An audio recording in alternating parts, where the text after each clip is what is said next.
I'm Carla, and for as long as I can remember, I've been the afterthought in my family. It wasn't always obvious, but looking back, the signs were there from the start. My younger sister Sarah burst into the world like a supernova, all golden curls and dimpled smiles. From day one, she had our parents wrapped around her little finger. Me? I was the quiet one, more interested in my chemistry set than in making friends. I still remember my 10th birthday. I'd been hoping for a new microscope, dropping hints for weeks. Instead, I got a frilly dress that made me look like a cupcake. But Mom, I hate dresses, I protested. Nonsense, you'll look just like Sarah, she beamed, completely missing the point. As we grew older, the divide only widened. Sarah breezed through school on charm and good looks, while I buried myself in books and science experiments. Did you hear? Sarah's been nominated for prom queen. Mom gushed over dinner one night. That's great, I mumbled, trying to muster some enthusiasm. I won first place in the science fair today. Oh, that's nice, dear, Dad said absently, already turning back to Sarah. So, Princess, have you picked out your dress yet? And so it went, year after year. My achievements, no matter how significant, were always overshadowed by Sarah's latest triumph, no matter how trivial. The state science fair in my senior year was my moment to shine. I'd spent months perfecting my project on sustainable biofuels. When they announced the winners, I could hardly believe my ears. First place goes to Carla Johnson. I was ecstatic. Finally, something even my parents couldn't ignore. Or so I thought. That's great, honey, Mom said distractedly when I told her the news. But we can't make it to the awards ceremony. Sarah has a dance recital that day, and you know how important that is to her. I watched them fuss over Sarah's costume and makeup, my trophy gathering dust on a shelf. It was a bitter pill to swallow, but one I was getting used to. When the acceptance letters started rolling in, I could barely contain my excitement. Full scholarship to a prestigious university? It was more than I'd dared to hope for. Mom, Dad, I got in. I burst into the living room, waving the letter. Full ride and everything. Mom glanced up from her magazine. That's nice, dear. Sarah, didn't you say you needed help picking out a prom dress? Just like that, my big moment was brushed aside. Again. But, it's a full scholarship, I tried again, my voice smaller this time. Dad patted my shoulder absently. Good job, kiddo. Sarah, Princess, let's go shopping. Can't have you showing up to prom in just anything, can we? I watched them pile into the car, my acceptance letter crumpled in my fist. It was a familiar feeling, but it still stung. Despite the lack of fanfare from my family, I packed my bags and headed off to college with high hopes. For the first time, I was free from Sarah's shadow, free to be just Carla. College was a revelation. Suddenly, my passion for science wasn't weird or nerdy, it was respected, even admired. I threw myself into my studies with renewed vigor, determined to make the most of this opportunity. Meanwhile, Sarah followed the path our parents had always dreamed of. She enrolled in the local community college, more interested in parties than classes. College is so hard, she whined during one of our rare phone calls. I don't know how you do it, Carla. I bit back the urge to point out that maybe if she spent less time partying and more time studying, she might find it easier. Instead, I just mumbled some vague encouragement and changed the subject. It was during my sophomore year that Sarah dropped her bombshell. I'm engaged, she squealed over the phone. Mike proposed last night. Isn't it romantic? Mike. Her high school sweetheart. The guy who'd once asked me if science was like, really hard and stuff. That's great, Sarah, I managed, trying to inject some enthusiasm into my voice. Have you set a date? We're thinking right after graduation, she gushed. Oh, Carla, it's going to be perfect. You'll be my maid of honor, won't you? The wedding was exactly as you'd expect. Sarah was radiant, Mike looked uncomfortable in his tux, and I stood there in my frilly pink nightmare, pasting on a smile for the photos. Isn't this perfect? Mom whispered to me during the reception. This is what every mother dreams of for her daughter. I wanted to ask if she'd ever dreamed anything for me, but I held my tongue. It was Sarah's day, after all. As I threw myself into my studies and later my career, Sarah's life seemed to follow a script straight out of our parents' dreams. Within a year of her wedding, she announced her first pregnancy. "I'm going to be a grandmother." Mom squealed over the phone. "Oh, Carla, isn't it wonderful?" I murmured my congratulations, trying to ignore the implicit question in her voice. "When are you going to settle down, Carla? When will you give us grandchildren?" Emma arrived 9 months later, a bundle of pink blankets and loud cries. I flew home for the weekend, dutifully cooing over my new niece and enduring the not-so-subtle hints from my parents. "You know, Carla," Dad said, bouncing Emma on his knee, "you're not getting any younger. Don't you want this for yourself?" I gritted my teeth. "I'm focused on my career right now, Dad." Mom clucked her tongue. "Career is all well and good, dear, but family is what really matters." I bit back a retort about how they'd never seemed to care much about my career before. Instead, I plastered on a smile and changed the subject. 2 years later, Liam joined the family. Once again, I played the role of the doting aunt, all while fielding questions about my own lack of family. Meanwhile, I was making strides in my career as a biotechnologist. Long hours and hard work paid off, and by 30, I was a senior researcher. My parents' response to this news? A distracted "that's nice, dear," as they cooed over new pictures of Emma and Liam. It was around this time that I decided to buy a house. I'd saved carefully, living frugally while my colleagues splurged on expensive cars and vacations. When I finally found the perfect place, a beautiful 4-bedroom house in a great neighborhood, I was over the moon. "Mom, Dad, I bought a house," I announced during our next phone call. There was a pause on the other end of the line. "A house?" Mom repeated. "All by yourself?" "Yes, all by myself," I said, my excitement deflating a little. "It's a great investment, and—" "But it's such a big house for one person," Mom interrupted. "What will you do with all that space?" I sighed. "I'll enjoy it, Mom. It's mine." "Well," she said, her tone making it clear she didn't approve, "I suppose if that's what you want." "Oh, did I tell you? Emma lost her first tooth yesterday." And just like that, we were back to talking about Sarah and her kids. The months following my house purchase were a whirlwind of work and settling into my new home. I threw myself into decorating, turning each room into a reflection of my personality.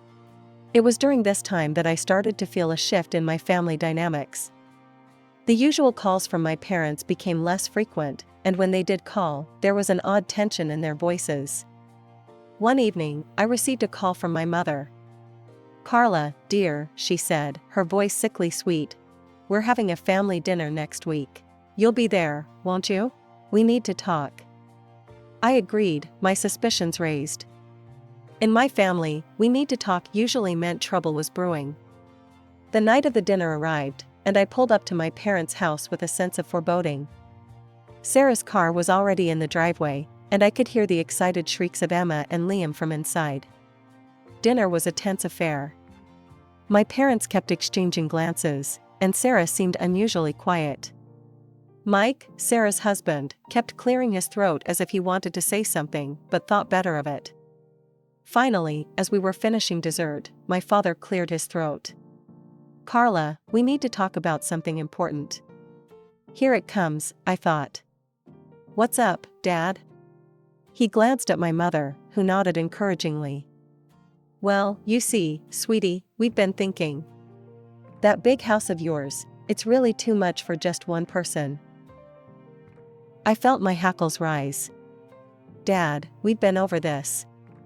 I like my house. It's mine." "Yes, but—" He trailed off, looking uncomfortable. My mother jumped in. "What your father is trying to say is that Sarah and her family need more space. The kids are growing, and their apartment is getting cramped." I looked at Sarah, who was suddenly very interested in her plate. Okay, and? And we think, my mother continued, her voice sickly sweet, that since you're single and have no children, you should give your house to Sarah and her family. Just give them the keys and move out. For a moment, I was speechless. I looked around the table, waiting for someone to yell, "Gotcha," and reveal it was all a joke. But all I saw were expectant faces. "You can't be serious," I finally managed. "Now, Carla," my mother said, her tone patronizing. "Don't be selfish. Sarah needs her own space more than you do." "Selfish?" I repeated, my voice rising. "How is it selfish to want to keep the house I worked hard for and paid for myself?" "It's your sisterly duty to help in times of need," my father chimed in. I turned to Sarah, who was still avoiding my gaze. "And what do you have to say about this?" She shrugged, finally meeting my eyes. "Well, it would be nice to have more space for the kids." I couldn't believe what I was hearing. My own family, asking me to give up my home, acting like I was the unreasonable one for refusing. "No," I said firmly, standing up. "Absolutely not. I'm not giving up my house." As I grabbed my coat and headed for the door, I heard my father call out, "Think about it, Carla. Family should come first." The days following that disastrous family dinner were a blur of disbelief and anger. I kept replaying the conversation in my head, unable to believe my family's audacity. How could they even think to ask such a thing? My phone buzzed constantly with messages and calls from my parents and Sarah, but I ignored them all. On the third day, as I was trying to focus on work, my phone lit up with a call from a number I didn't recognize. Figuring it wasn't family, I answered. "Hello, is this Carla?"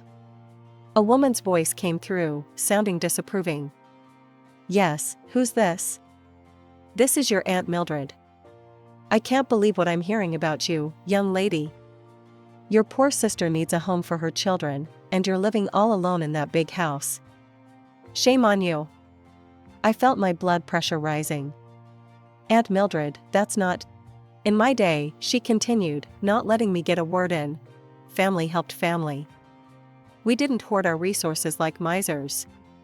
"I'm not hoarding anything," I snapped. "It's my house. I bought it with my own money." "Well," she huffed, "if you're not going to use all that space, you should at least consider donating your eggs. It's not like you're using them anyway." I was so shocked, I nearly dropped the phone. "Excuse me?" "You heard me," she said primly. "You're not getting any younger, you know. Tick-tock." I hung up without another word, my hands shaking with anger. How dare she? How dare any of them? But it didn't stop there. Over the next few days, I was bombarded with calls and messages from relatives I hadn't spoken to in years. Each one had an opinion on what I should do with my house and my life. My great-aunt Edna left a voicemail. "Carla dear, it's your great-aunt Edna. I just wanted to say, it's not too late to find a nice man and settle down. Then you'd need that big house." It was relentless. Every ping of my phone brought a new judgment, a new guilt trip. I felt like I was going crazy. I started to dread checking my phone, wincing every time it buzzed. I threw myself into work, staying late at the lab just to avoid going home to more messages. It was during one of these late nights at work that I got sick. Nothing serious, just a bad cold, but enough that my boss insisted I take a few days off to recover.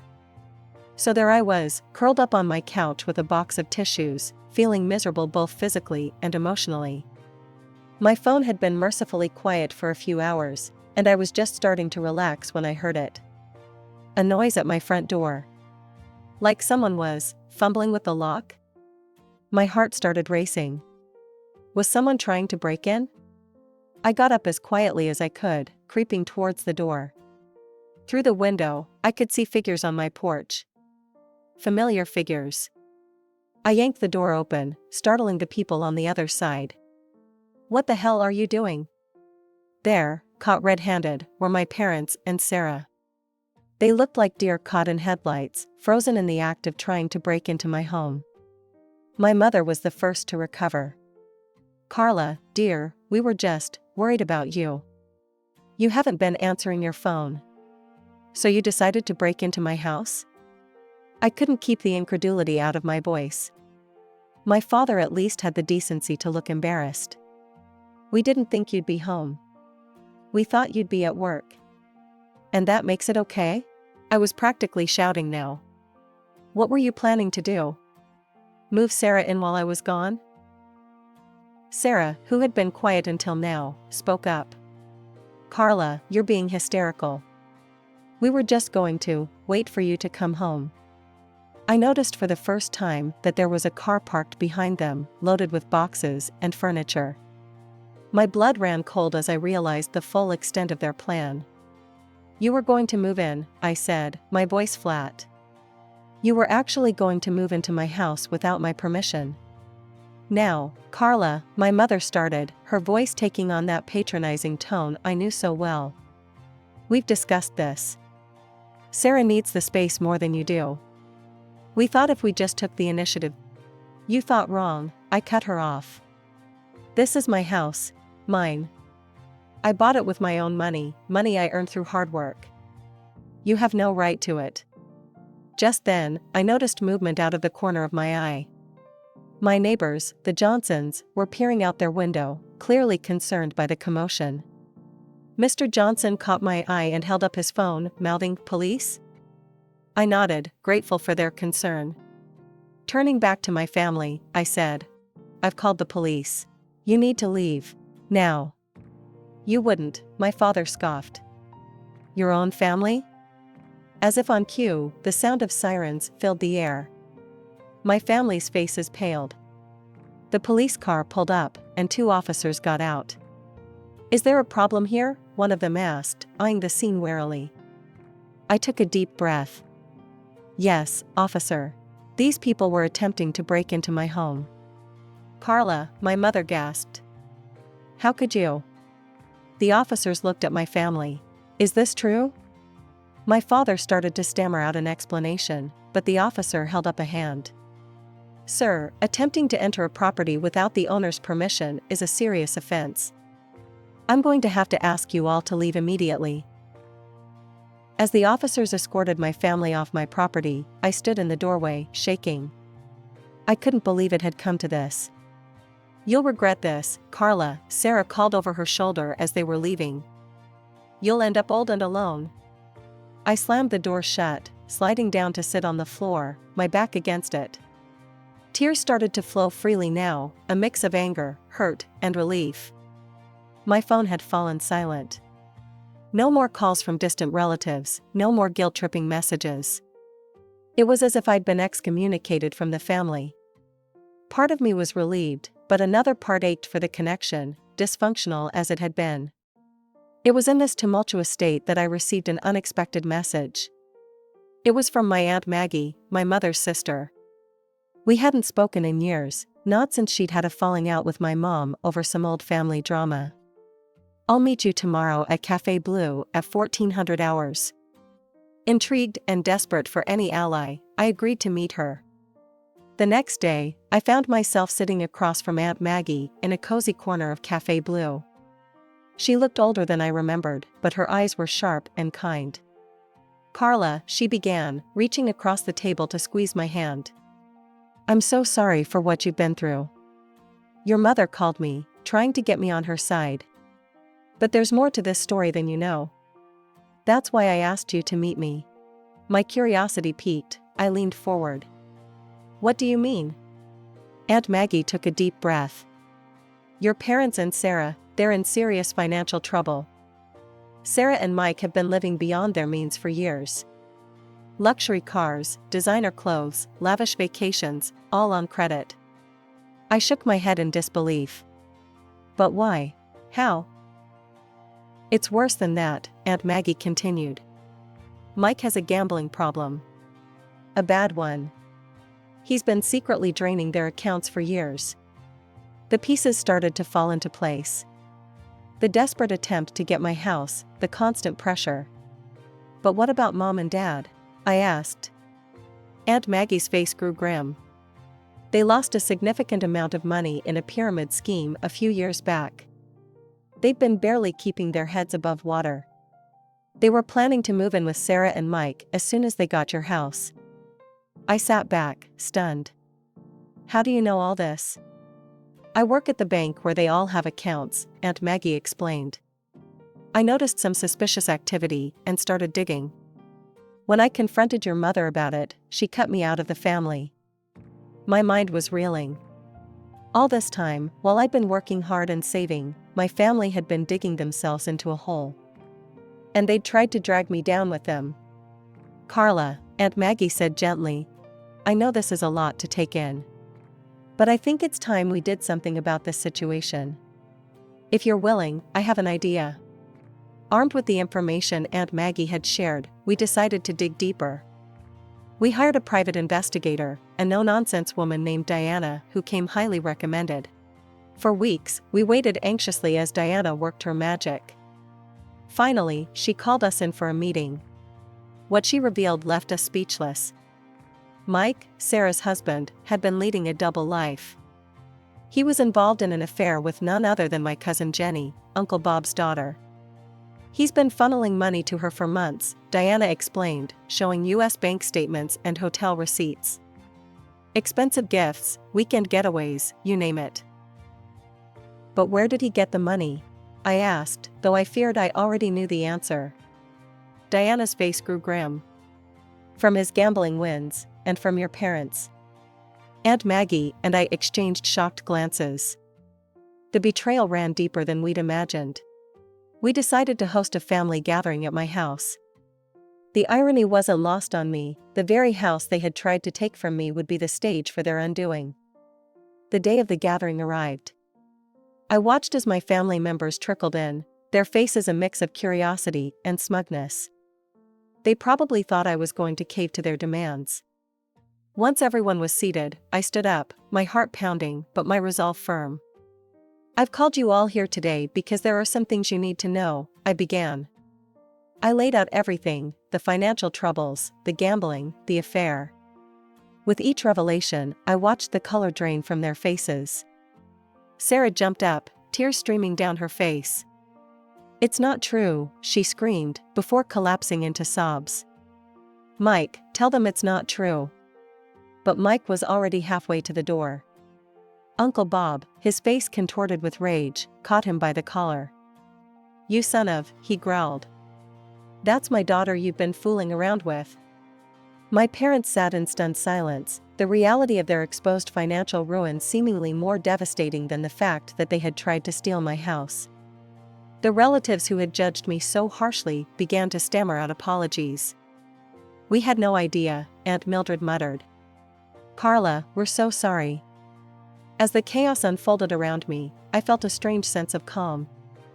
The truth was out. The lies and manipulations were exposed. In the weeks that followed, our family was turned upside down. Sarah, unable to forgive Mike's infidelity, filed for divorce. With nowhere else to go, she and the kids moved back in with our parents.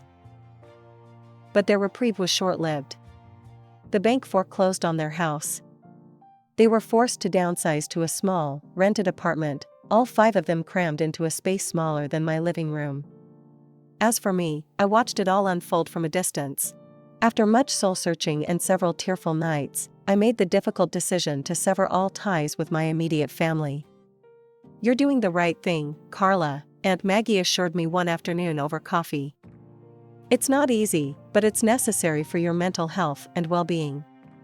Aunt Maggie had become my rock, the family I chose when my blood relatives had let me down. Our weekly coffee dates became a cornerstone of my new life.